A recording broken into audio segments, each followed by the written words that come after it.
ऐकू येतंय? करूया सुरुवात.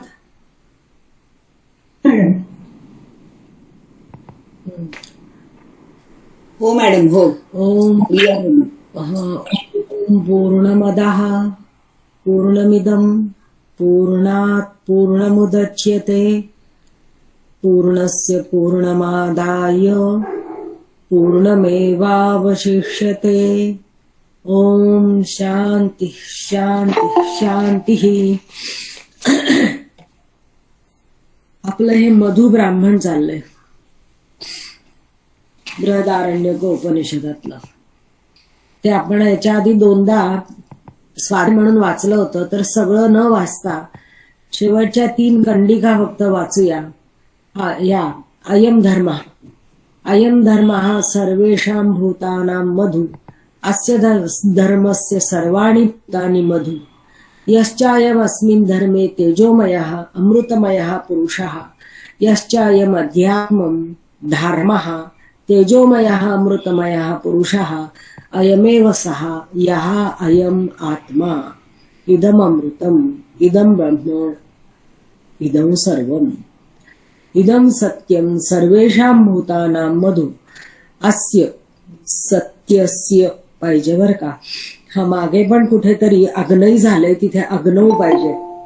अस्य सत्यस्य सर्वाणि भूतानि मधु यश्चायम् अस्मिन् सत्ये तेजोमयः अमृतमयः पुरुषः यश्चायम् अध्यात्मं सात्यः तेजोमयः अमृतमयः पुरुषः अयमेव सः यः अयम् आत्मा इदम् अमृतम् इदम् ब्रह्म इदं सर्वम् इदं मानुषं सर्वेषां भूतानां मधु अस्य मानुषस्य सर्वाणि भूतानि मधु यश्चायम् अस्मिन् मानुषे तेजोमयः पाहिजे, इथे तजोमयः झाले. तेजोमयः अमृतमयः पुरुषः अयमेव सः योऽयम् आत्मा इदम् अमृतम् इदं ब्रह्म इदं सर्वम् अयमात्मा सर्वेषां भूतानां मधु अस्य आत्मनः सर्वाणि भूतानि मधु यश्चायमस्मिन् आत्मनि तेजोमयः अमृतमयः पुरुषः यश्चायम् आत्मा तेजोमयः अमृतमयः पुरुषः अयमेव सः यः अयम् आत्मा इदम् अमृतम् इदं ब्रह्म इदं सर्वम् स वा अयमात्मा सर्वेषां भूतानाम् अधिपतिः सर्वेषां भूतानां राजा. तद्यथा रथनाभौ च रथनेमौ च आराः सर्वे समर्पिताः एवम् एव अस्मिन् आत्मनि सर्वाणि भूतानि सर्वे देवाः सर्वे लोकाः सर्वे प्राणाः सर्वे एते आत्मानः समर्पिताः. इदं वै तन्मधु दध्यं आथर्वणः अश्विभ्यामुवाच तदेतत् ऋषिः पश्यन् अवोचत् तद्वां नरासनये दंस उग्रम् आविष्कृणोमि तन्यतुर्नवृष्टिम् दध्यं ह यन् मधु आथर्वणः वाम अश्वस्य शीर्ष्णा प्रयत ईम उवाच इदं वै तन्मधु आथर्वणः अश्विभ्यामुवाच तदेतत् ऋषिः पश्यन् अवोचत् आथर्वणाय अश्विना दधीचे आश्व्यं शिरः प्रत्यैरयतम् स वां मधु प्रवोचद् ऋतायन् त्वाष्ट्रं यद्दस्रौ अपि कक्ष्यं वामिति. इदं वै तन्मधु दध्यं आथर्वणः अश्विभ्यामुवाच तदेतद् ऋषिः पश्यन् अवोचत् पुरश्चक्रे द्विपदः पुरश्चक्रे चतुष्पदः पुरस्सपक्षी भूत्वा पुरः पुरुषः आविशत् इति. स वा अयं पुरुषः सर्वासु पुरुषु पुरुषयः न एनेन किंचन अनावृतम् न एनेन किंचन असंवृतम्.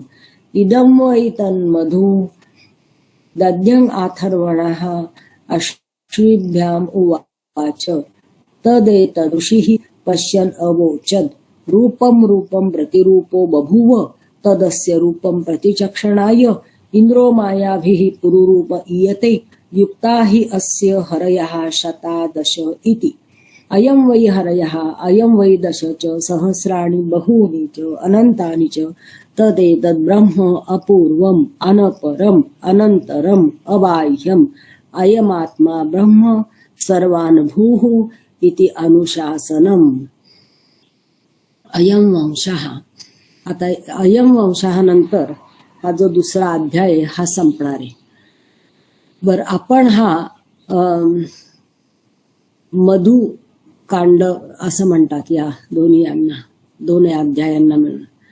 त्याच्यातला हा भाग आहे त्याला म्हणायचं मधु ब्राह्मण. त्याचा सारांश असा की हे जरा काळजीपूर्वक समजून घेतलं पाहिजे हा. कारण असं आहे की पहिल्यांदा याज्ञवल्क्याने विधान केलंय सर्वमिदं यदयम आत्मा. ते पहिल्यांदा बरं पुष्कळ उदाहरणं दिली आणि हा आत्मा हे सगळं म्हणजे आत्माच आहे असा शब्द प्रयोग केला. सर्वं खलु इदं ब्रह्म असं म्हटल्यावरती आपल्याला काहीतरी समजल्यासारखं वाटतं. सर्वं विष्णुमयं जगत असं म्हटल्यावर आपल्याला आणखीन काहीतरी समजल्यासारखं वाटतं. तसं सर्वं यदयम इदं सर्वं यदयम आत्मा त्याच प्रकारचं त्याच अर्थाचं वाक्य आहे. फक्त सर्वमच्या जागी इदम सर्वम म्हणजे हे सगळं आणि यत असा शब्द आहे मध्ये आणि आत्मा घातलाय जिथे आधी आपल्याला ब्रह्म हा शब्द ओळखीचा होता. आता हे समजून कसं सांगायचं ते पहिल्यांदा झालं. याच्यातूनच सगळी उत्पत्ती आहे, याच्यामुळे सगळं राहतं, नंतर याच्यातच विलीन होतं वगैरे. पण तरीही अजून अनुभव ही एक गोष्ट राहिली, समजून सांगणं ही एक गोष्ट राहिली, अजून समजून सांगितलं पाहिजे ही एक गोष्ट राहिली. तर त्याच्यासाठी त्यांनी या प्रकरणाचा उपन्यास केलाय. याच्यामध्ये काय केलंय तर पृथ्वी आपहा असे 10 आपल्या आसपासचे घटक काढलेत आणि सर्वाणी भूतानी हा दुसरा भाग. आता सर्वाणी भूतानी मध्ये ते पृथ्वी आप आदित्य चंद्र दिशा वायू अग्नी हे सगळे येतातच. तरी पण समजून सांगणं हा विषय जिथे येतो तिथे जास्तीत जास्त विशद करणं हे आवश्यक असतं. या दृष्टीने ही पृथ्वी मधु आहे. कोणासाठी मधु आहे? सर्वाणी भूतानी, सर्व भूतमात्रांच्यासाठी ही पृथ्वी मधु आहे आणि सर्व भूतमात्र या पृथ्वीसाठी मधु आहे. विद्युत बघा ना, इयं विद्युत सर्वेषां भूतानां मधु. ही विद्युत सर्व भूतमात्रांसाठी षष्ठी ही मधु आहे आणि या विद्युतसाठी सर्व भूतमात्र इथे भूतानी पाहिजे मधु आहे. आता मला असं वाटलं बरं का विचार करताना, पहिल्यांदा मलाही असं वाटायचं की हा कसा काय विषय मांडायचा. पण आता माझ्या असं लक्षात येत आहे की याज्ञवल्क्यांनी एक अद्भुत विचार मांडलाय. त्यांनी मधु हा एक नातेवाची शब्द वापरलाय. नात्यांमध्ये कसं असतं, भाषाशास्त्रात आम्हाला शिकवलं होतं की काहीच नाती अशी असतात त्याला ते बायलॅटरल असं म्हणतात. म्हणजे भाऊ भाऊ, ब चा भाऊ असतो तेव्हा ब चा पण भाऊ असतो. भाऊ भाऊ, बहिणी बहिणी, जावा जावा वगैरे. पण आई मुलगा या भाऊ बहीण यांची नाती अशी नसतात. ब चा भाऊ असेल तर ब ची बहीण असते, उलट तसंच नसतं म्हणजे भाऊ बहीण या नात्यामध्ये. तर ही जी उभयपक्षी समान असे जे नातेवाची शब्द आहेत भाऊ भाऊ वगैरे त्याच्यासारखा त्यांनी मधु हा शब्द वापरलाय असं मला वाटतं. अद्भुत आहे हा. आणि नातं हे द्विनिष्ठ असतं, 2 टोकं असतात. मग 2 टोकं कोणती याची? तर एकीकडे हे पृथ्वी आदित्य आप वगैरे आणि दुसरीकडे सर्वाणी भूतानी. आणि मुद्दाम त्यांनी सर्वाणी भूतानी हा शब्द वापरलाय. जे जे साकार आहे त्या सगळ्यासाठी त्यांनी सर्वाणी भूतानी असा शब्द वापरलाय. मला तर असंही वाटतं की नुसतं साकारच नाही, चर ही त्याच्यामध्ये बहुधा अभिप्रेत असतील. बहुधा म्हणते आम्ही, चर आणि अचर सुद्धा काही असतील. पण मला असं वाटतंय की चर आणि बाकीचे जे अचर आहेत ते त्यांची यादी त्यांनी घेतली, पृथ्वी, अग्नी, वायू वगैरे अशी. आणि यांचं नातं काय आहे उभयपक्षी, तर यांचं नातं मधु आहे. हा एक मुद्दा. आता मी जे म्हटलं की ही एक कविता आहे, कविता असावी असं, की हे मधु म्हणजे पोषक अशी गोष्ट, आल्हाददायक अशी गोष्ट, आनंद देणारी गोष्ट आणि जीवनमान सुधारणारी गोष्ट, आरोग्यदायी गोष्ट. तर हे एकमेकांना असे पोषक आहेत, आनंद देणारे आहेत, सुखदायक, आल्हाददायक, जीवनमान सुधारणारे आहेत, असं याज्ञवल्क्यांनी इथे दाखवून दिलंय. अनेकदा हा परिच्छेद म्हणूनच पर्यावरणाचा विचार करणारे लोक उद्धृत करीत असतात की असा विचार आपला असला पाहिजे का आपला सगळा भवताल आपल्यासाठी जसा मधु आहे तसं आपणही आपल्या भवतालासाठी मधु असलं पाहिजे. मधुर नाही, मधु म्हणजे साक्षात मधु. मधुर म्हणजे ज्याच्यामध्ये मधु असतो ते मधुर, तसं नाही, साक्षात मधु असलं पाहिजे असा विचार याच्यामधून मांडलेला आहे. आता आपला मुद्दा असा आहे पुढचा की हे घडलं कसं. त्याच्यासाठी पहिल्यापासूनचा जो मुद्दा आहे त्यातला काही भाग आपल्याला बघावा लागेल. हे पृथ्वी सर्वेषां भूतानां मधु आणि अस्य पृथिव्यै सर्वाणि भूतानि मधु. हे ठीक आहे इथपर्यंत सांगितलं, पण हे कसं शक्य झालं असा विचार याज्ञवल्क्यांनी केलाय बहुधा. आणि त्याचा हे कसं शक्य झालं हे सांगताना तो सांगतोय की यश्च अयम अस्याम पृथिव्याम तेजोमयः अमृतमयः पुरुषः. हेच मला सांगायचं होतं, इथं पुरुष हा शब्द आहे. या पृथ्वीमध्ये एक देवता म्हणा, तत्व म्हणा, काही तिचं आत्मस्वरूप म्हणा, असं काही एक आहे. प्रत्येकाच्या ठिकाणी त्यांनी हे मांडलंय. मीमांसक त्याला देवता म्हणतात. देवता ही अशी गोष्ट आहे की जिच्यामुळे ती गोष्ट त्या गोष्टीचं काम करते. उदाहरणार्थ पेन आहे, या पेनाची एक देवता आहे असं ते मीमांसक म्हणतील. आणि आणि ते पेनाचं काम करतं का, तर त्याच्यात देवता असते म्हणून. जर का ती देवता त्यात नसेल तर ते सगळं पेनसारखं दिसलं तरी ते पेनाचं काम करत नाही. म्हणजे काम करणारं जे तत्व असतं, जे काय विहित काम ठरलेलं असतं त्या गोष्टीचं, ते कुणामुळे होतं, कोण करतं ते काम, तर ती तदस्थ त्या ठिकाणी असलेली देवता करते असा हा विचार आहे. तशी पृथ्वीच्या ठिकाणी देवता आहे. अपच्या ठिकाणी म्हणजे हे जे 10 त्यांनी योजले, पृथ्वी, अप, वायू, अग्नी, आदित्य, चंद्र, विद्युत, आकाश, दिशा, हे जे मोजलेले आहेत या सगळ्यांच्या ठिकाणी एक देवता आहे. आणि त्या देवतेचं वर्णन केले. ती देवता कशी आहे, तेजोमयः अमृतमयः पुरुषः. ती देवता तेजोमय आहे, अमृतमय आहे आणि पुरुषः. पुरुषः हा शब्द जीव किंवा तत्व या अर्थाने वापरला इथे. काहीतरी सजीवता आहे त्या पृथ्वीमध्ये. ती सजीवता अमृतमय आहे आणि तेजोमय आहे. बरोबर. आता भूतमात्रांच्या ठिकाणी काय आहे, भूतमात्रांच्या ठिकाणी सुद्धा ज्या अर्थी ते दोघं एकमेकांना मधु होतात त्या अर्थी त्या दोघांमध्ये एक तत्व काहीतरी असलं पाहिजे, एक धागा असला पाहिजे. त्याशिवाय त्या दोघांचं असं नातं उभयपक्षी किंवा दुहेरी नातं असणार नाही. तर काय धागा आहे हा, तर त्या सर्वाणी भूतानींच्या मध्ये सुद्धा तेजोमय अमृतमय असा पुरुष आहे. बघा, द्वैतानी सुरुवात केलीये. विवेचन द्वैताच्या भाषेमध्ये चाललेलं आहे आणि ते अगदी साहजिक आहे, कारण अद्वैताच्या भाषेत काही सांगायचंच नसतं. तर द्वैताची भाषा आहे, द्वैतातले दृष्टांत आहेत आणि सांगायचंय अद्वैत. तर या सर्वाणी भूतानी मध्ये सुद्धा अशीच एक गोष्ट आहे, तेजोमय अमृतमय पुरुष आहे. आता सर्वाणी भूतानीच्या मध्ये जो तेजोमय अमृतमय पुरुष आहे त्याच्यासाठी त्यांनी प्रत्येक वेळेला अध्यात्मम हा शब्द वापरलाय. इथे जसा पृथिव्याम, पुढे अपसू असा वापरलाय ना. पहा, अपसू म्हणजे अपाम मध्ये, अग्नौ, इथे मी सांगत होते की अग्नई झालंय तिथे अग्नौ पाहिजे.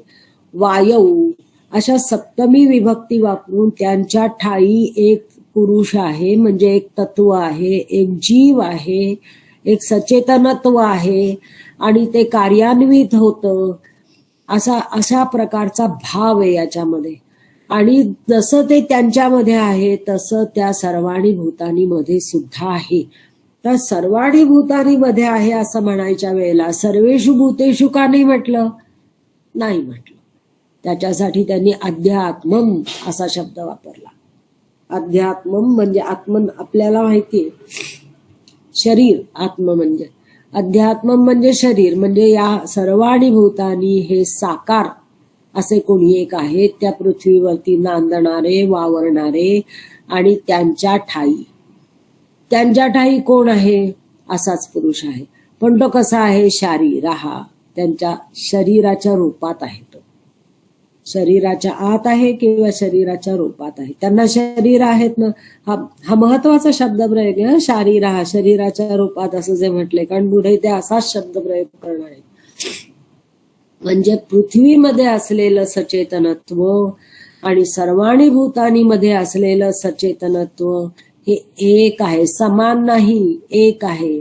यश्च अयम पृथिव्याम पुरुषः यश्च अयम अध्यात्मम पुरुषः अयमेव सहा, तोच आहे. या अयम आत्मा, हा जो आत्मा आहे ना तोच आहे. आणि मग ते कसं आहे? ते इदम अमृतम आहे, इदम ब्रह्म, इदम सर्वम. प्रत्येक वेळेला ही ओळ तुम्हाला दिसेल. आता हे एक प्रकारे त्यांनी प्रारूप तयार केले आणि परत त्याचंच अनुरणन होत असतं. कसं आहे, लहान मुलाला एखादी गोष्ट गळी उतरवायची असेल तर त्यांच्या गोष्टीमध्ये अशी नादकारी वाक्य असतात, तीच वाक्य असतात. बघा, तुम्हाला काही गोष्टी आठवत असतील, ते उंदीर आणि ती राजाची गोष्ट, याच्याकडे जाईन, राजाला तुझं नाव सांगेन, असं परत तीच वाक्य येतात. आणि मग सांगणारा आणखीन आपल्या मनाचं घालून तीच वाक्य करतो. किंवा बुडबुड घागरी, तीच वाक्य येतात परत. फक्त तेवढा प्राणी वेगळा असतो, तेवढं ते काहीतरी वेगळं येतं. तीच पद्धत इथे वापरली आहे, जेणेकरून लय निर्माण होईल आणि एक रमून जाईल मनुष्य ऐकणारा. अशा प्रकारे याची मांडणी केलेली आपल्याला उपनिषदांमध्ये दिसून येते. तर त्याप्रमाणे आपच्या जागी पण ठाई पण असाच तेजोमय पुरुष आहे. आणि तसा हा पहा इथे अध्यात्मम रैतसः, प्राणी मात्रांच्या ठिकाणी हा तेजोमय पुरुष किंवा कसा, कोणत्या रूपात आहे? रैतसः, रेतस. जसं शरीर हे पृथ्वीचं वैशिष्ट्य आहे, तसं रेतस हे जलात्मक आहे. म्हणजे प्राणी मात्रांच्या ठिकाणी असलेलं जे रेतस ते म्हणजे त्या पुरुषाचं, जलांच्या ठाई असलेल्या पुरुषाचं एक अध्यात्म म्हणजे साकार प्राणी मात्रांमध्ये असलेलं रूप आहे. हा एक मुद्दा. दुसरा मुद्दा असा की ज्या वेळेला उपनिषदातले दार्शनिक विश्वाचा विचार करतात की ही पृथ्वी मधु आहे, हिच्या ठिकाणी एक तेजोमय आत्मा आहे वगैरे, त्याच वेळेला लगोलग ते त्याला सहयोगी असं अध्यात्म म्हणजे मनुष्य शरीराचं किंवा शरीराचं, जीवाचं, मनुष्य सृष्टीचं वर्णन करतात. जेणेकरून पिंडी ब्रह्मांडी एकच आहे हे भान सुटू नये, लक्षात राहावं आपल्या. म्हणून तसं अग्नीच्या ठिकाणी आहे आणि तेजोमय अमृतमय पुरुष आहे. आणि मग अध्यात्म म्हणजे मनुष्य मात्राच्या ठाई कोण आहे, कसा आहे तो पुरुष? वाङ्मय आहे. म्हणजे आपल्यामधली वाक हे त्या पुरुषाचं रूप आहे. तेजोमय अमृतमय अशा पुरुषाचं रूप आहे. म्हणजे पुरुष म्हणजे तत्व. हा उल्लेख महत्वाचा का वाटतो मला, तर संस्कृत मध्ये ना वाणी, वाक यांची शुद्धी, यांची अचूकता, यांची नादमयता याला फार महत्व दिलंय. काही थोडंफार व्याकरण चुकलं तर चालेल का? अर्थ कळणाऱ्याला कळून जाईल, पण व्याकरणकार त्याला अपशब्द म्हणतात बरं का.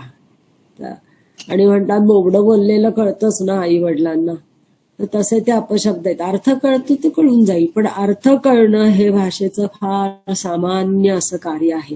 ती वाणी आपल्या ठाई असलेली ती तेजोमय अमृतमय पुरुषाचं रूप आहे. जर ती तेजोमय अमृतमय पुरुषाचं आपल्यासाठी असलेलं रूप असेल तर ते तसंच ठेवलं पाहिजे, स्वच्छ, अचूक वगैरे. आणि त्यामुळे सगळा व्याकरणाचा प्रपंच, साधू शब्द किंवा परा पश्यंती मध्यमा वैखरी असा एक दार्शनिक विचार हा आणि त्या अंगाने केलेलं विवेचन हे एवढ्यामुळे झालं की आपल्या ठाई असलेली वाणी तेजोमय अमृतमय पुरुष आहे. आणि त्याला सहयोगी कोण आहे तर अग्नीच्या ठिकाणी असलेला तेजोमय अमृतमय पुरुष.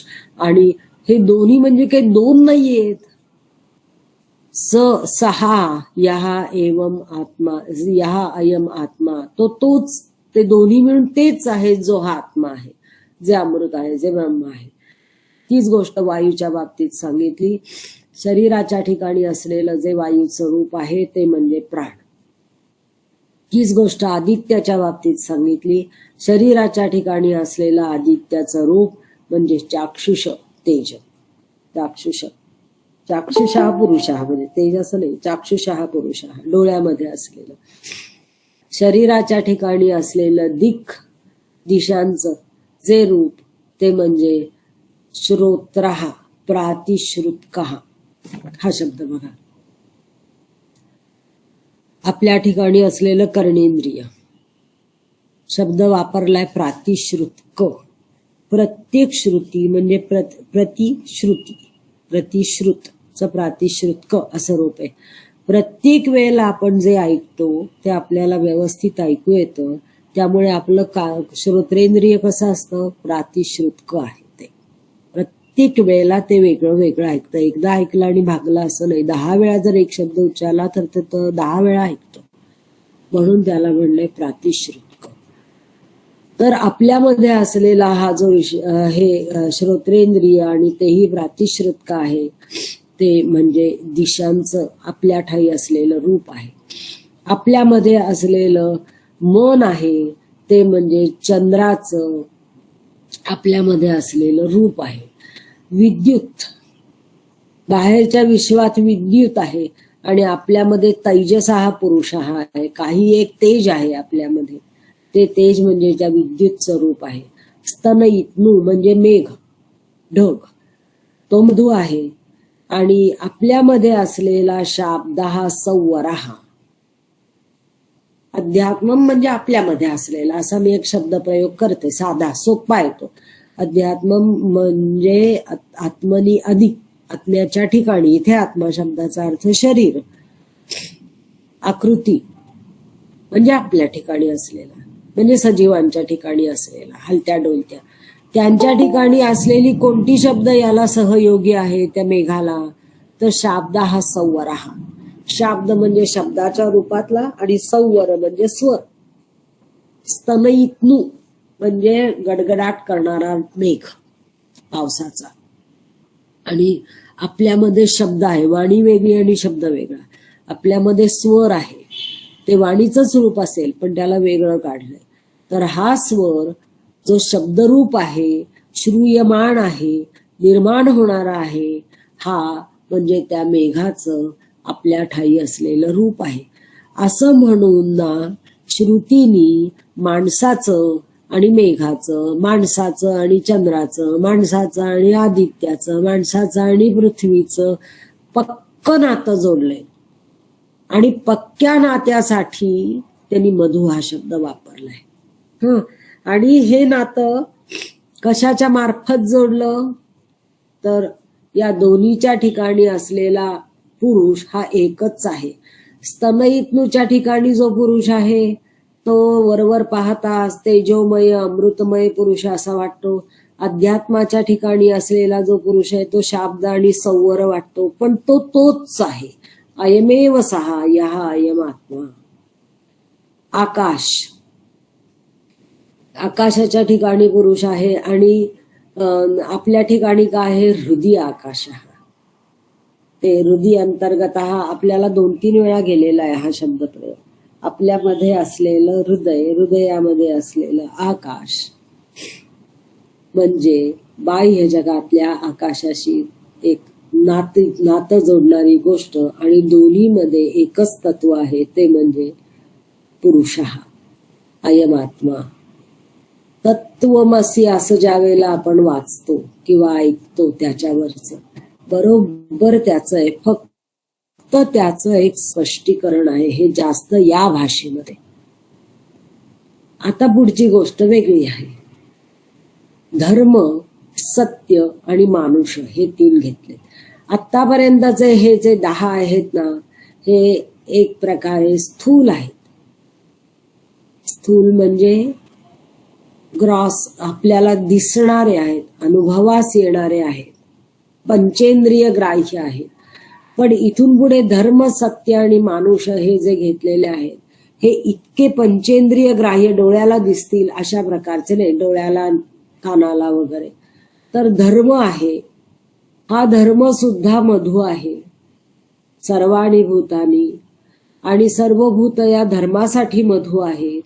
आणि अस्मिन धर्मे, या धर्मामध्ये एक तेजोमय पुरुष आहे. आणि अध्यात्म आपल्या ठिकाणी कोण आहे, जो पुरुष आहे त्याचं धर्म असं म्हणलं, धर्मस्वरूप आहे तो. आणि हे दोघही एकच आहे. हे 3 बघू एकदम आणि मग परत त्याचं विवरण बघू. सत्य, सत्य मधु आहे सर्वेषां भूतानां, आणि सर्वाणि भूतानी त्या सत्यासाठी मधु आहेत. सत्याच्या ठाई एक तेजोमय पुरुष आहे आणि आपल्या ठाई एक जो पुरुष आहे तेजोमय पुरुष, त्याचं रूप आहे सात्यः. ज्याचं रूप सत्य आहे त्याला म्हणायचं सात्यः. मानुषम, मानुष शब्द थोडंसं व्याकरण समजून घेऊया. ज्याच्यामुळे मनुष्य हा मनुष्य होतो त्याला म्हणायचं मानुष. मनुष्यस्य भाव हा मानुषम. मनुष्यत्व म्हणलं, माणुसकी म्हटलं की आपल्या मनामध्ये वेगळे अर्थतरंग उमटतात. पण या संस्कृत मधलं मानुषम हे आहे भाववाची. मनुष्याचा भाव म्हणजे ज्याच्यामुळे मनुष्याचं अस्तित्व होतं, असतं, त्याला म्हणायचं तद्भाव. आणि मानुषम हे असं भाववाची रूप आहे. आणि मनुष्य असणं भाव म्हणजे ज्याच्यामुळे, ज्या कुठल्या गुणांमुळे, ज्या कुठल्या कार्यामुळे, ज्या कुठल्या हालचालींमुळे, विचारांमुळे, आचारांमुळे, उच्चारांमुळे कोणीतरी मनुष्य आहे असं म्हटलं जातं, त्या सगळ्या समुच्चयाला उद्देशून मनुष्यस्य भाव हा असा शब्दप्रयोग आहे. मग एखादा हातपाय नसला, त्याला डोळा नसला तरी सुद्धा त्याला मनुष्य म्हणून ओळखलं जाईल. कारण आपण अशा वेळेला मनुष्याचा भाव मनुष्याचा भाव म्हणजे भाव असला तर देव पावतो त्या अर्थाचा भाव नाही. असणं, अस्तित्व, मनुष्य, ज्याच्यामुळे मनुष्य म्हणून ओळखला जातो ती गोष्ट, त्याला उद्देशून मानुष शब्द वापरलाय. अशा अनेक गोष्टी आहेत, त्या सगळ्या यादी करून सांगता येतीलच असं नाही, किंवा जेवढ्या येतील तेवढ्याच असतात असंही नाही. त्या तदन्य सुद्धा काही असू शकतात. त्याला उद्देशून मानुष शब्द वापरलाय. हे मानुष सुद्धा मधु आहे सर्वेषां भूतानां. आणि मानुषे काही तेजोमय हा अमृतमय हा पुरुष आहे. आता इथं नाही म्हटलं मानुषे आणि अध्यात्म. पहा, आतापर्यंत प्रत्येक वेळेला अध्यात्म आणि जे रूप असेल त्याचा सत्य, अध्यात्म सत्याचा काय आहे तर सात्य पुरुष आहे, धर्माचा काय आहे तर धर्म पुरुष आहे, जलाचा काय आहे तर रैतस पुरुष आहे, पृथ्वीचा काय आहे तर शारीर पुरुष आहे. तसं आता मानुषाला म्हटलेलं नाहीये. मानुषे तेजोमय हा अमृतमय पुरुष आहे, तोच आहे. तोच म्हणजे कोण? ब्रह्मस्वरूप आहे. आता हे 3 आपण परत एकदा एकत्र समजून घेऊ. मजा आहे या 3ची समजून घेण्यामध्ये. धर्म, सत्य आणि मानुष हे का आणलं त्यांनी, असा प्रश्न आहे. तर त्याला स्वामी वरदानंदांनी फार छान स्पष्टीकरण दिलंय. ते म्हणाले की हे सगळं झालं, आदित्य पृथ्वी वगैरे यांचं सगळं, पण आपण जगतो आहोत, हालचाल करतो, आपण ज्याला इंटरॅक्शन म्हणतो, आपण इतर सृष्टीशी वागतो, बोलतो, याच्यामध्ये अजून एक कुठला तरी फोर्स आहे, अजून एक कुठली तरी प्रचोदना आहे. ही प्रचोदना धर्म या नावाने आहे. ती आहे आपल्या ठाई म्हणून आपलं ह्या सगळ्या गोष्टी चालतात आपलं, आणि त्या चालण्या वागण्याला शिस्त असते. तर हा जो धर्म आहे आपल्या ठाई असलेला, तो म्हणजे सांप्रदायिकता असं धरू नका. की बहुना त्यांनी एक फार कठोर नाहीये, म्हणते खरं वाक्य आहे, कठोर वाटलं तरी, की कुठल्या तरी याला मारा त्याला मारा असं करणाऱ्या, असे अशा आज्ञा देणाऱ्या सांप्रदायिकतेला आपण धर्म मानतो, ते चूक आहे असं ते म्हणतात त्याच्यामध्ये. तर हा जो धर्म आहे, हा ज्याच्यामुळे सगळ्यांचं सस्टेनिंग होतं, धृती होते, धरलं जातं, तो धर्म. झाडाच्या ठिकाणी धर्म आहे म्हणून ते झाड म्हणून राहतं. तो धर्म जर काढून घेतला तर ती झाडाची डबी होईल.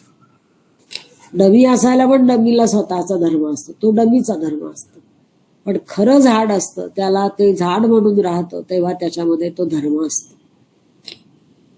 याला म्हणतात ती गोष्ट टिकते, राहते, त्याला ती त्याच्यामधला धर्म.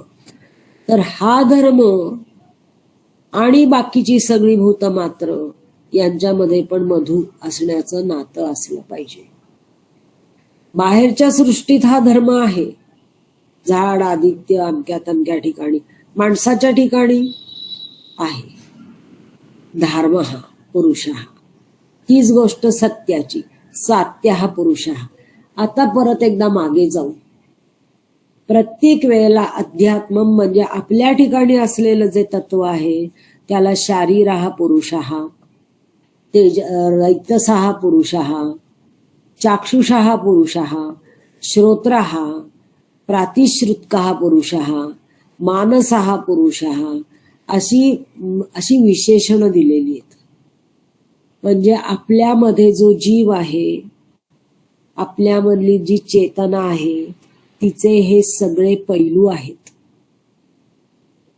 ती चेतना शरीराशी संबंधित आहे, ती रैतस आहे, पुनरुत्पादनक्षम आहे, ती तेजोमय आहे, विद्युत तेजस हा पुरुष, ती प्रातिश्रुतक आहे, ती पंचेंद्रिय तिची चालू आहे, आकाश तिच्या ठाई, हृदयाच्या ठाई ज्ञान करून घेण्याची शक्ती आहे, वगैरे वगैरे. म्हणजे आपल्यामध्ये असलेल्या त्या जीवात्म्याचे जे वेगवेगळे पैलू एरवी जाणवले असते, त्या पैलूंना उद्देशून इथे ही विशेषणं वापरली आहेत. तसा धर्म हा जो विषय आहे, तो आपल्या ठिकाणी जो जीवात्मा आहे त्याला म्हटलंय धर्म हा पुरुष, धर्म हा म्हणजे धर्मस्वरूप आहे. तो त्याचा काही एक धर्म आहे आणि म्हणून आपण म्हणून आहोत. सत्य बाहेरच्या सृष्टीत सत्य आहे, आपल्यामधला जो पुरुष आहे म्हणजे तत्व आहे ते सात्य आहे. आता मानुष्य, आपण जे मनुष्य स्वरूप आहोत, मानुष्य, ते तेजोमय अमृतमय पुरुष आपल्यामध्ये आहे, म्हणून आपण मानुष्य, मनुष्यत्वात मनुष्याचा भाव, मनुष्यत्व असं आहे. आणि या सगळ्या गोष्टी मधु या नात्यांनी एकमेकांशी घट्ट बांधलेल्या आहेत. याचं कारण त्या दोन्हींच्या ठाई एकच गोष्ट आहे, म्हणून त्यांचं नातं शक्य झालं. 2 काय 10 गोष्टी असतील, पण त्या जर विस्कळीत असतील, विखंडित असतील, आयसोलेशन, एक दुसऱ्यापासून तुटक असेल, वेगळी असेल, तर त्यांच्यामध्ये नातं असायची शक्यताच नाही. पण त्यांच्यामध्ये एक अत्यंत हृदय असं नातं आहे. आणि हे नातं असायचं कारण या दोन्हीच्या ठाई एकच गोष्ट वास करीत आहे. दोन्हीच्या ठाई एकच गोष्ट वास करते आणि तीच अमृत आहे, ती ब्रह्म आहे, ती सर्व आहे. असं पुढे प्रत्येक वेळेला सांगितल्यावरती याचा उपसिद्धांत काय झाला? इदम सर्वम यदयम आत्मा. हेच तर त्याला समजून सांगायचंय ना याज्ञवल्क्याला. तर त्यांनी समजून सांगण्याची ही त्याची भाषा आहे. अन्यथा इदम सर्वम यदयम आत्मा किंवा सर्वं खलु इदम ब्रह्म ही वाक्य झाली की पुढचं उपनिषदाचं काही यायलाच नको. कशाला हवी ती एवढी दशोपनिषद? हेच जर सांगायचं असेल तर. पण वेगवेगळ्या दृष्टीने, वेगवेगळ्या अनुभवांनी, वेगवेगळ्या दृष्टांतांनी समजेल असं वाटतं म्हणून तेवढे वेगवेगळे प्रकार अवलंबले. त्यातला हा एक मधुब्राह्मण आहे. आता अयम आत्मा पाहिजे. आत्मा झालाय. सर्वेषां भूतानां मधु हे आता अगदी वेगळं आहे. आणि अस्य आत्मनः सर्वाणि भूतानि मधु यश्च अयम अस्मिन् आत्मनि तेजोमयः अमृतमयः पुरुषः यश्च अयम आत्मा तेजोमयः अमृतमयः पुरुषः या अयमेव सहा वगैरे. हा आता आत्मा कुठं मांडला? अस्मा आहे ना, तिथे आत्मा पाहिजे बर का. याच्यात जरा थोडीशी आहेत चुका अशा. हा आत्मा कुठला? इतका वेळ सांगितलेलं आपण समजून घेण्याचा प्रयत्न केला. दोन दोन गोष्टी घेतल्यात आणि या दोन दोन गोष्टींचं एकमेकांशी अतिशय छान नातं आहे. आणि नातं असायचं कारण त्या दोन्हीमध्ये एकच गोष्ट वास करीत आहे, राहती आहे. ती एक गोष्ट म्हणजेच ते अमृत ब्रह्म वगैरे. मग आता हे आत्मा कशाला सांगायला पाहिजे? तर याचा असा आहे, हा आत्मा अयम आत्मा सर्वेषां भूतानां मधु. हा जो आत्मा आहे त्याला लिंग शरीर अशा नावाने पुढे ज्याचा विषय झालेला आहे तो. आणि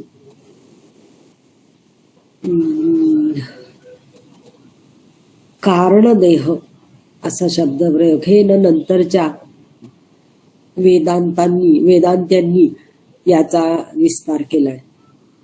पण ती परिभाषा या ठिकाणचा हा शब्दप्रयोग समजून घ्यायला उपयोगी पडते. नाहीतर हे आहे या परिस्थितीत समजून घेणं थोडं अवघड आहे. हा आत्मा सर्वभूत मात्राचा मधु. आत्मा आणि सर्वभूत मात्र यांचं नातं काय? आतापर्यंत आपल्याला वाटत होतं तसं नाहीये. का नाहीये? तर आत्मनी परत एकदा सुरू केलं. यश्चायम आत्मनी तेजोमयः पुरुषः. ज्या अर्थी आत्मनी तेजोमयः पुरुषः असं म्हणतायत त्याचा अर्थ हा आत्मन वेगळा आहे. आत्मा शब्द वेगळ्या वेगळ्या अर्थाने वापरला जातो. याच्यातच पुढे वेगळ्या अर्थाने वापरला आहे. तर म्हणून यातल्या आत्मा शब्दाचा अर्थ लिंगदेह म्हणजे जो राहतो, सूक्ष्म असतो तो. आणि तो सूक्ष्म देह आणि ही सर्वभूत मात्र यांच्यातही असंच नातं आहे. आणि पुढे का नातं आहे? तर या सूक्ष्म देहाच्या ठाई सुद्धा एक अमृतमय पुरुष आहे. नाहीतर असं होईल की तो सूक्ष्म देह केव्हा तरी एकदा विलीन होणार, म्हणजे नाहीसा होणार. म्हणजे तो कोण आहे? तो अब्रह्म आहे का? तो अनात्मा आहे का? नाही.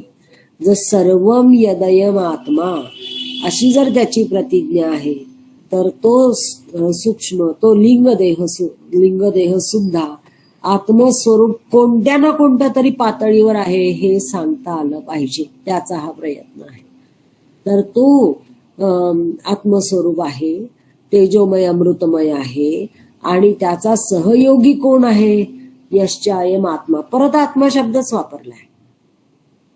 हा कोणता आहे? आता इथे अध्यात्म वगैरे नाही वापरलं. हा बघा, याच्या आधी सगळीकडे आपल्या ठाई असलेल्या गोष्टीसाठी अध्यात्मम असा शब्द वापरलाय. अध्यात्मम सात्यः, अध्यात्मम धार्मः, अध्यात्मम शारीरः, अध्यात्मम रैतसः, अध्यात्मम प्राणः, अध्यात्मम तैजसः वगैरे. पण इथे नाही म्हटलं अध्यात्मम. इथे अध्यात्म म्हटलं नाही कारण हे सांगायचंय की आत्मा, हा जो आत्मा आहे हे एक सर्वव्यापी तत्व आहे. आणि ते तेजोमय आहे, अमृतमय आहे, वगैरे वगैरे. आणि ते तेच आहे याच्याबद्दल आम्ही आतापर्यंत सांगतो आहोत, असा याचा विषय आहे. तर सूक्ष्म देह, जो देहपातानंतर राहतो भूतमात्रांच्या, त्याची काय परिस्थिती आहे, तर तो सुद्धा मधूच आहे.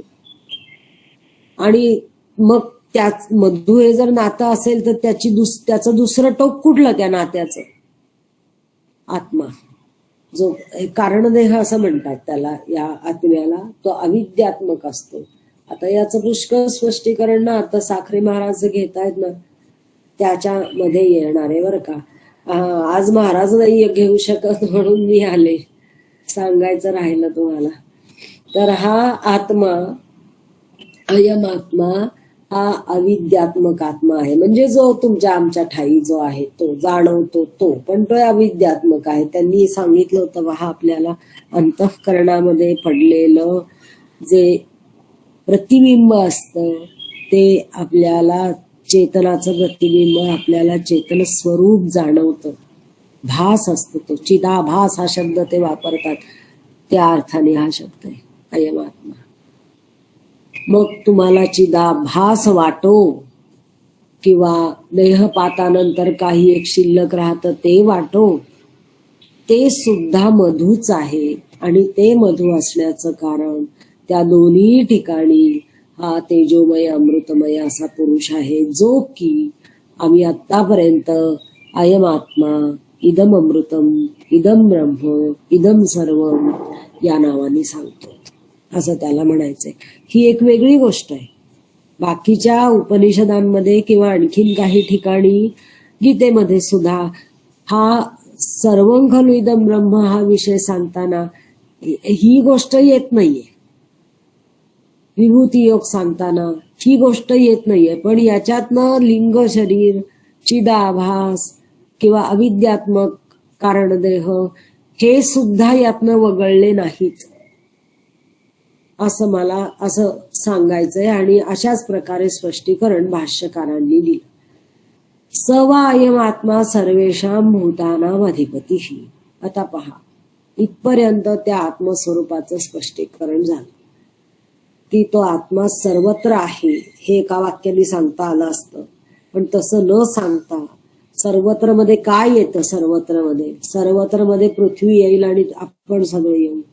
मग तो आत्मा तिथं पृथ्वीतही आहे आणि आपल्या सगळ्यातही आहे. म्हणजे दोन आहेत का? नाही. जो पृथ्वीत आहे तोच आपल्यात आहे.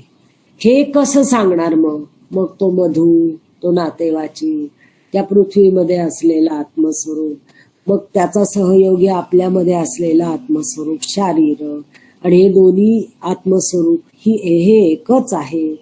अशा रीतीने हा विषय इथे मांडला. तर हा जो आत्मा आहे तो सर्वेषां भूतानां अधिपती आहे. सर्वेषां भूतानां राजा आहे.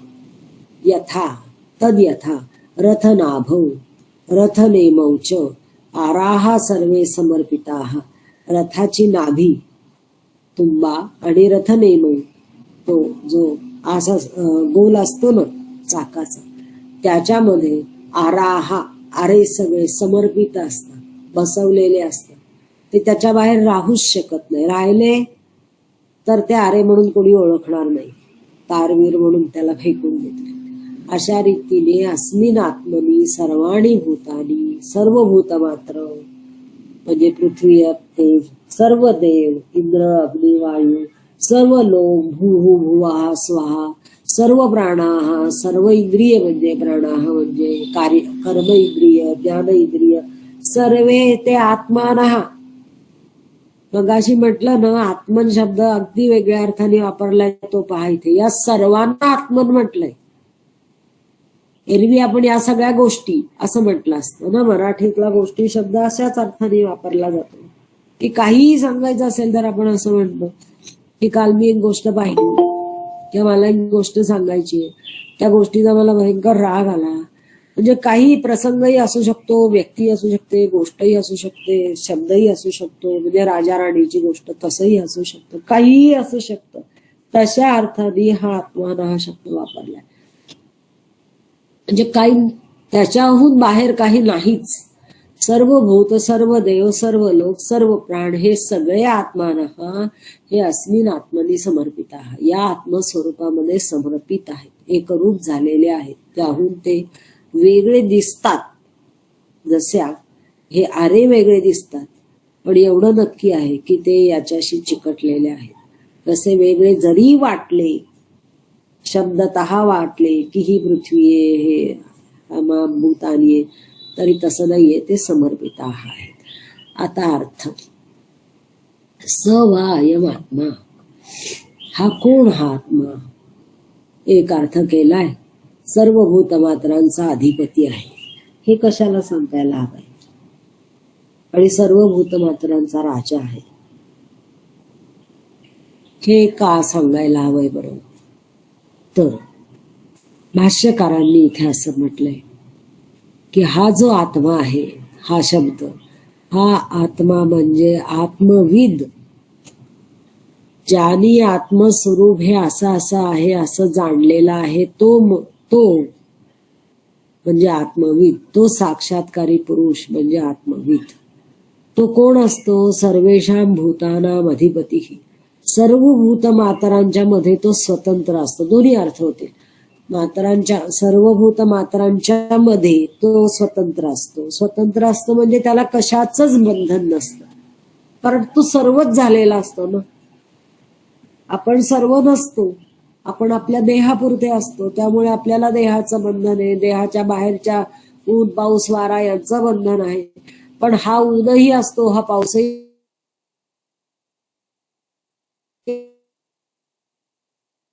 बाहेरचा सिंहही असतो, माणूसही असतो, किडा, मुंगी, साप सगळं काही असतं. त्यामुळे तो स्वतंत्र पण आहे असतो. हा वाराही असतो, हा देहाच्या अधिपतीही, आणि सर्वेषां भूतानां राजा, तो सर्व भूतमात्रांच्या मध्ये मुख्य आहे. राजा म्हणजे राज्य करणारा राजा, हा एक अर्थ झाला. पण राजते इति राजा, जो शोभून दिसतो, उठून दिसतो सगळ्यांच्या मध्ये, तो राजा. अशा प्रकारे जो साक्षात्कारी असतो तो आत्मतंत्र असतो, आणि शिवाय तो सगळ्यांच्या मध्ये उठून दिसतो. सगळेजण त्याला मानतात राजा, अशा अर्थाने. आणि मग पुढच्याचं कसं बरं स्पष्टीकरण करायचं? रथनाभो सर्वे समर्पिता अस्मिन आत्मनी समर्पिता, हे कसं करायचं? तर अशाच प्रकारे या पुढच्या वाक्याचं पण स्पष्टीकरण मी पहिल्यांदा वेगळं सांगितलं, कारण हे वेगळं समजण्यासारखं आहे. आणि मग आता मागे जाऊन आपण असं पाहिलं की जे सहज समजत होतं आपल्याला, ते तसं आता घेऊन चालत नाहीये. बर, हा जो आत्मविद आहे त्याच्या बाबतीत काय आहे? त्याच्या बाबतीत सर्वे आत्मानाः समर्पिता, सगळेजण त्याला समर्पित असतात, त्याच्या ठाई समर्पित असतात, त्याच्याहून वेगळे नसतात, त्याच्यावर कुणी गाजवू शकत नाही, कारण तोच सगळं सर्व झालेला असतो. अशा अर्थाने या आत्मा शब्दाचा अर्थ आत्मविद म्हणजे ज्याला आत्मस्वरूप समजलेला आहे, जो आत्मस्वरूप झालेला आहे तो. आता ही जी मधुविद्या आहे, या सगळ्या विचाराचं नाव मधुविद्या. हा विचार आहे. विचार कशा अर्थाने? तर अशा प्रकारे विचार सरणी, दृष्टी जर माणसाने ठेवली, एखाद्या साधकाने ठेवली, तर त्याला इदम सर्व वेदयम आत्मा याचा अनुभव लवकरच येईल. आता हा जो विचार सांगितला त्याला काही उपोद्बलक असे पुरावे दिलेत. खरं त्याला पुरावे देणं असा शब्द चुकलं माझं, तसा नकोय म्हणायला. पण मंत्राने किंवा श्रुतीने काय सांगितलंय ते याच्या बरोबर सांगितलंय.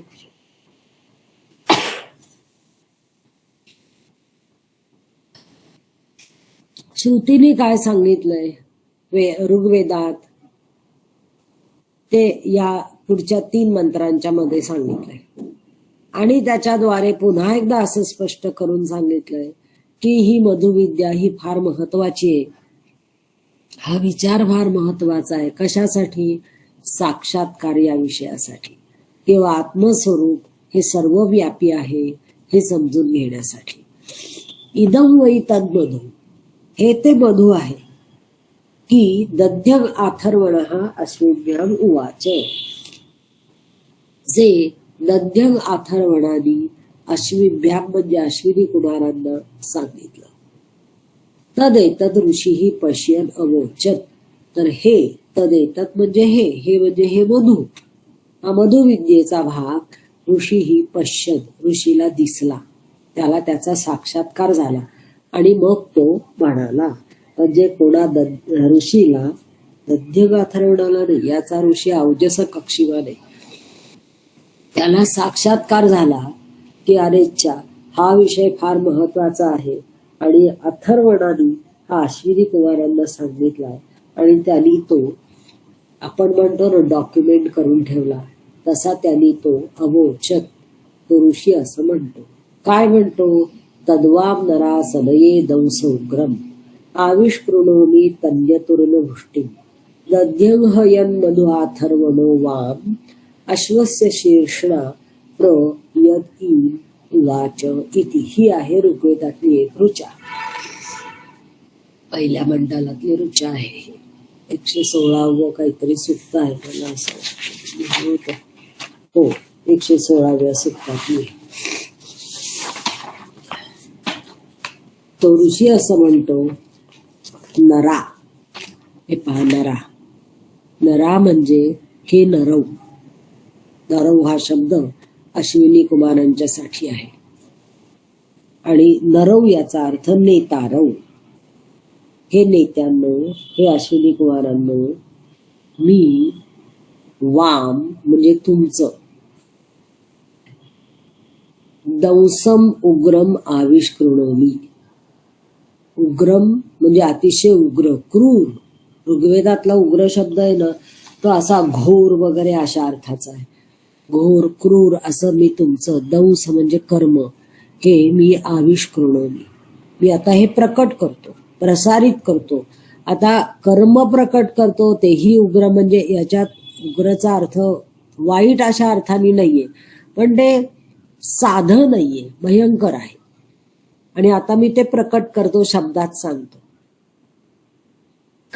कशासाठी? सनये धनलाभार्थम, मी तुमची स्तुती करतो तुमच्या त्या कर्माची, म्हणजे मला धनलाभ होईल इतका तो त्यातला सोपा विचार आहे. आणि कशाप्रमाणे? तन्यतुर्न वृष्टी, तन्यतुहू म्हणजे ढग, पावसाचा ढग. तो काय करतो? तो वृष्टी आविष्करोती, तो वृष्टी सगळीकडे प्रकट करतो, पसरतो. त्याच्या ठाई पाणी असतं, ते कुणाला दिसत नाही, पण जेव्हा ते बरसतं त्यावेळेला ते दिसणार होतं आणि ते अनेक ठिकाणी पसरून जातं. तसं मी तुमचं हे कर्म सगळीकडे प्रसिद्ध करतो, प्रसारित करतो. कुठलं? दध्यंग यत मधु अथर्वणः, अथर्वणः दध्यंग, दध्यंग हे त्या ऋषीचं नाव आहे, दधीच त्याच्यासारखाच.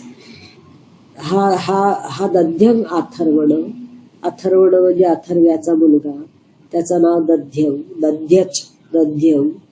यांनी काय केलं तर वाम म्हणजे तुम्हाला, अश्वस्य शीर्षणा, अश्वाच्या डोक्यानी, ईम उवाच प्रयत ईम उवाच, ईम म्हणजे ही गोष्ट, कोणती गोष्ट? मधुविद्या. उवाच उवाच, प्रोवाच म्हणजे सांगितलेली. हा उवाच बरोबर घ्यायचा. हे ऋग्वेदातल्या भाषेचं वैशिष्ट्य आहे की उपसर्ग आणि क्रियापद हे मागे पुढे असतात. सांगायचंय काय त्यांना? की तुमचं एक असं कर्म आहे जे अगदी वेगळं आहे, साधं नाही ते, आणि त्या कर्माचं मी आता आविष्करण करणार आहे, स्तुती करणार आहे, प्रकट करणार आहे, प्रसार करणार आहे. काय कर्म आहे ते? तर अथर्वण दध्यंनी जी मधुविद्या तुम्हाला, वाम म्हणजे तुम्हाला, अश्वाच्या डोक्याद्वारा सांगितली ते कर्म. यातली गोष्ट अशी आहे की या दध्यंग अथर्वणाला इंद्रांनी मधुविद्या दिली होती आणि त्यावेळेला इंद्रांनी त्याला सांगितलं, तू जर ही अशी कोणाला सांगितलीस तर मी तुझा शिरच्छेद करीन, नाही सांगायचीस तू कोणाला. पण अश्विनी कुमारांना फार कासाविशी होती, आपल्याला मधुविद्या कळली पाहिजे. स्वामी वरदानंद म्हणतात की शिष्याची जिज्ञासा किती पराकोटीची असावी त्याचं पण हे उदाहरण आहे. आणि शिष्याला ज्ञान देण्यासाठी गुरुनी कुठल्या प्रकारचं धाडस करावं, तशाच शिष्याला त्याचंही हे उदाहरण आहे. असं आता इंद्राने तर सांगितलं की तू जर का मधुविद्या कुणाला सांगितलीस तर मी तुझा शिरच्छेद करीन. मग आता ही मधुविद्या या अश्विनी कुमारांना सांगायची कशी? पुढे जाऊन असाही एक शब्दप्रयोग आहे ज्याच्यात आपल्याला कळतं की केव्हा तरी एकदा हा दध्यंग अथर्वण अश्विनी कुमारांना म्हणाला होता, मी तुम्हाला मधुविद्या शिकवी. केव्हा तरी म्हणाला होता, पण हे आता असं होऊन बसलं. मग आता अश्विनी कुमारांनी काय केलं, त्यांचं जे कर्म उग्रम का म्हटलं, तर त्यांनी खुशाल त्या दध्यंग अथर्वणाचं डोकंच कापलं आणि ते लपवून ठेवलं. भयंकर आहे ना ही गोष्ट. डोकं कापलं, लपवून ठेवलं आणि काय केलं, त्याच्या खांद्यावर अश्वस्य शिरस बसवलं, घोड्याचं शीर्ष बसवलं, डोकं बसवलं आणि घोड्याचं शीर्ष बसवलं आणि मग म्हणाले आताच द्या आम्हाला तुम्ही मधुविद्या. मग त्या दध्यंग अथर्वणाने ती मधुविद्या घोड्याच्या डोक्यातून म्हणजे घोड्याच्या तोंडातून अश्विनी कुमारांना शिकवली. इंद्राला हे कळल्याबरोबर त्यांनी वज्राने ते घोड्याचं शीर्ष उडवलं, कारण त्यांनी सांगितलंच होतं की तू जर का सांगितलीस कुणाला मधुविद्या तर मी तुझं डोकं उडवीन. तर त्यांनी ते घोड्याचं डोकं उडवलं. घोड्याचं डोकं उडवल्याबरोबर अश्विनी कुमारांनी त्याचं जे मूळ डोकं होतं, जे काढून बाजूला ठेवलं होतं लपवून, ते आणून त्याच्या खांद्यावर परत बसवून टाकलं. हे उग्रदंश. कापायचं, हेही कापायचं घोड्याचं आणि ते परत जागच्या जागी बसवायचं, हे उग्रदंश. म्हणजे सर्व माणसाच्या कल्पनेतही बसणार नाही अशा प्रकारचं. तर त्या अश्वाच्या शीर्षणातून, शीर्षण म्हणजे शीर्ष म्हणजे डोकं, डोक्यातून ही मधुविद्या सांगितली असं एका ऋषींनी वर्णन केलेलं आहे. हेच ते म्हणजे हीच ती मधुविद्या जी दध्यंग अथर्वणाने सांगितली. इदं वै तद मधु, हीच ती मधुविद्या दध्यंग अथर्वण हा अश्विभ्यामुवाच. या दध्यंग अथर्वणाने अश्विनी कुमारांना सांगितले. अजून सांगतात तदेतद ऋषी पश्यन् अवोचत. तर हे ऋषींनी सांगितलंय, वर्णन केलेलं आहे. काय वर्णन केलंय? अथर्वणाय अश्विना दधीचे अश्व्यम शिराः प्रत्यैरयतम सवाम मधु प्रवोचद ऋतायन त्वाष्ट्रम यद दस्रौ अपि कक्ष्यम वामिती. ही पण ऋचा आहे, ऋग्वेदातलीच आहे, 117व्या सुक्तातली, त्याच्या पुढच्या सुक्तातली. ही ऋचा असं सांगते, अथर्वणाय दधीचे. हा अथर्वण म्हणजे अथर्व्याचा मुलगा दधीच. या अथर्व्याच्या मुलाला काय केलं तर अश्विनांनी अश्व्यम शिराः प्रत्यैरयतम, अश्व्याचं शिर, अश्व्यम म्हणजे घोड्याचं, शिराः म्हणजे डोकं, घोड्याचं डोकं बसवलं. प्रत्यैरयतम म्हणजे तिकडं पाठवलं म्हणजे बसवलं अश्विनी कुमारांनी. आणि मग काय केलं, स वाम मधु प्रवोचत. आणि मग त्यानं वाम म्हणजे तुम्हाला मधुविद्या सांगितली त्या दधीच अथर्व्यानी. आता त्यांनी तरी कशाला हा उद्योग करायचा की माझं आधीचं कापून जाऊ देत, मग घोड्याचं बसवा, मग घोड्याचं उडवलं की माझं मला बसवायला. साधा आहे का हा खटाटोप? तर त्यांनी का केला असं तर ऋतायन. ऋत म्हणजे सत्य, सत्य म्हणजे जे बोललं जातं आणि प्रत्यक्षात तदनुरूप असतं ते ऋत. तसंच वागलं जा. ऋताचे खूप अर्थ आहेत बरं का. तर ऋतायन म्हणजे ज्याला सत्य करायची होती, काय आपली प्रतिज्ञा. त्यांनी प्रतिज्ञा घेतली होती ना की मी तुला मधुविद्या देईन. कोणी घेतली होती? दधीच अथर्व्यानी प्रतिज्ञा घेतली होती की मी तुम्हाला मधुविद्या देईन. तर ही प्रतिज्ञा त्यांना खरी करायची होती, ऋतायन. ही खरी करायची होती म्हणून त्यांनी हा सगळा खटाटोप केला आणि म्हणून त्यांनी ही मधुविद्या सांगितली. आणि काय सांगितलं? त्वाष्ट्रम यद दसरौ अपि कक्ष्यम वाम इति.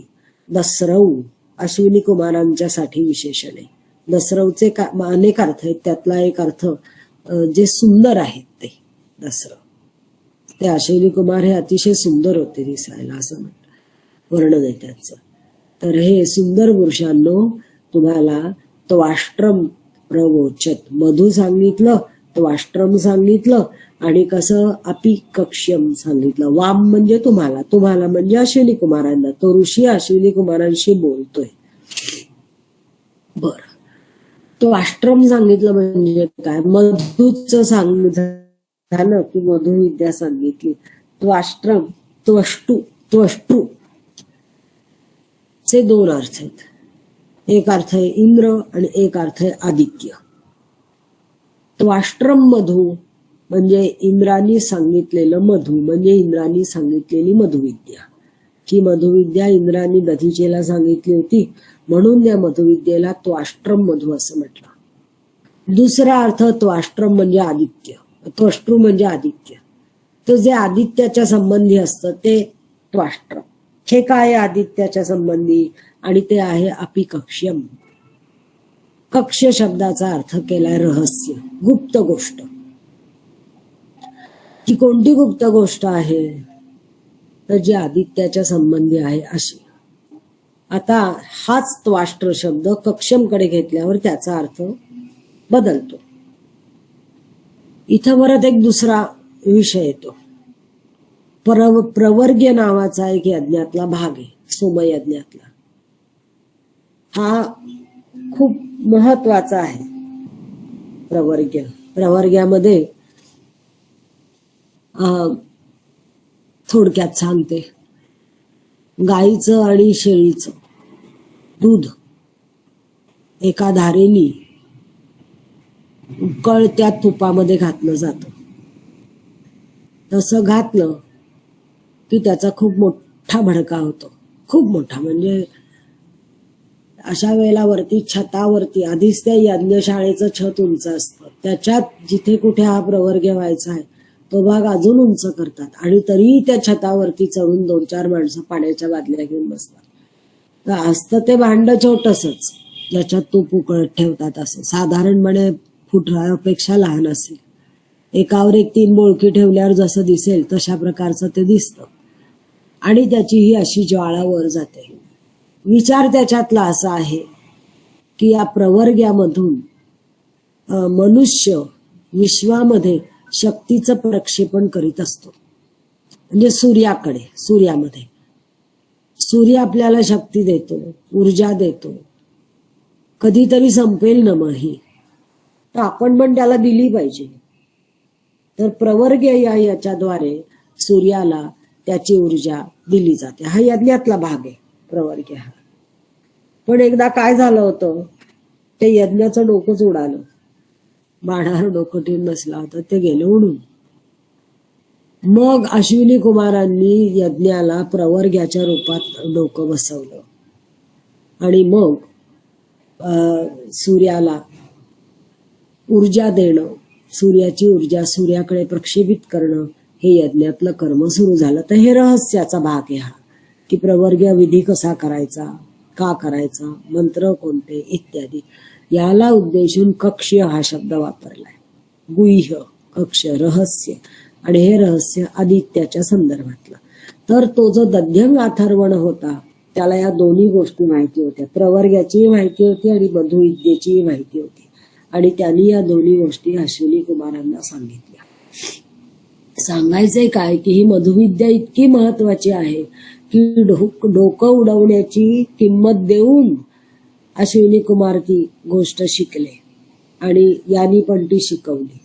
इदं वै तद मधु दध्यंग अथर्वणः अश्विभ्याम उवाच तदेतद ऋषीः पश्यन् वोचत. मी जे म्हटलं ना की कहाणीत किंवा बाल गोष्टींमध्ये जशी तीच वाक्य परत येतात, त्यांचा उद्देश असा असतो की ते रोचक व्हावं, लक्षात राहावं, लय यावी आणि त्याचं परत परत सांगितल्यामुळे महत्व पटावं. तसं बघा, हे वाक्य परत परत आलंय. इदम वैतन मधु, परत एकदा येणार आहे. तर ही मधुविद्या या गद्य अथर्वणाने अश्विनी कुमारांना सांगितली. हे ऋषी सांगतोय. तद ऋषीही पश्य नवोचत. ऋषी हे सांगतोय, मी नाही सांगत आहे, ऋषी सांगतोय. काय सांगतोय? पुरश्चक्रे द्विपदाः, पुरश्चक्रे चतुष्पदाः, पुरस्स पक्षी भूत्वा पुरः पुरुषः आविशत इति. पुरहा हा शब्द शरीर, आकृती या अर्थाने वापरलाय. त्या परमेश्वराने काय केलं? द्विपदाः पुरः चक्रे, द्विपद शरीर निर्माण केली, माणसं पक्षी वगैरे यांची. चतुष्पद पुरः निर्माण केली, चतुष्पद शरीर निर्माण केली. मग तुम्हाला असं वाटेल की मग ते षटपद आणि अपाद हे काय सरीसृप वगैरे याच्यातच ते कुठेतरी येतात. पुराहास पक्षी भूत्वा, आणि काय केलं त्यांनी? तर तो पक्षी झाला आणि त्याच्यामध्ये तो पुराहा शिरला आणि पुरुषः आतमध्ये तो पक्षी होऊन शिरल्यावर तो पुरुषः आविशत, पुरुष रूपाने आतमध्ये शिरला. पक्षी झाला आणि पुरुष रूपाने त्या पुरांमध्ये तो आत शिरला.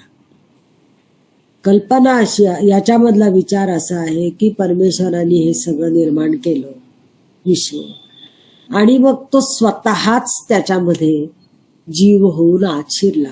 अशा प्रकारची अनेक वर्णनं आपण याच्या आधी वाचली. ते त्रिवृत कर्णामध्ये वाचलंय की ते सत एकाकी होतं, त्याला कर्मना, मग त्यांनी आप निर्माण केलं वगैरे वगैरे, असं करत करत त्याचे 3 झाले आणि मग ते स्वतःच त्याच्यामध्ये शिरलं आणि बहु झालं. तसं हे वर्णन आहे की ते पुरुष होऊन तो आतमध्ये तो परमेश्वर शिरला. आणि हे काय आहे हे याचं स्पष्टीकरण इथं केलंय. सवा अयम पुरुषः सर्वासु पुरुषू, तोच हा पुरुष जो सर्व पूर म्हणजे शरीर, सर्व शरीरांच्या मध्ये हे जे चेतन तत्व आहे तोच हा. आतापर्यंत जे वर्णन चाललंय की अध्यात्म म्हणजे मनुष्य मात्रामध्ये ते चेतन तत्व धर्माच्या रूपात असतं, तेजाच्या रूपात असतं, रेतसच्या रूपात असतं, शरीराच्या रूपात असतं वगैरे वगैरे. आता इथे सांगितलंय सर्व शरीरांमध्ये तोच हा पुरुष असतो. आणि वर्णन केले, त्याचं स्पष्टीकरण केले पुरीशया,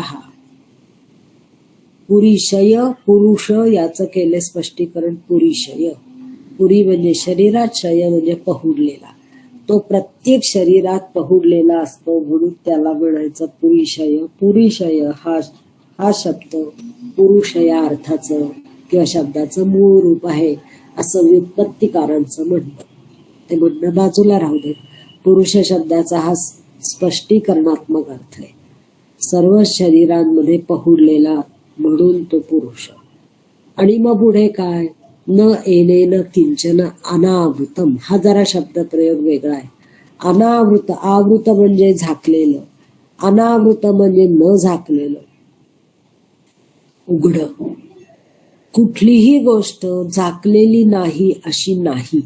न म्हणजे प्रत्येक गोष्ट याने झाकलेली आहे.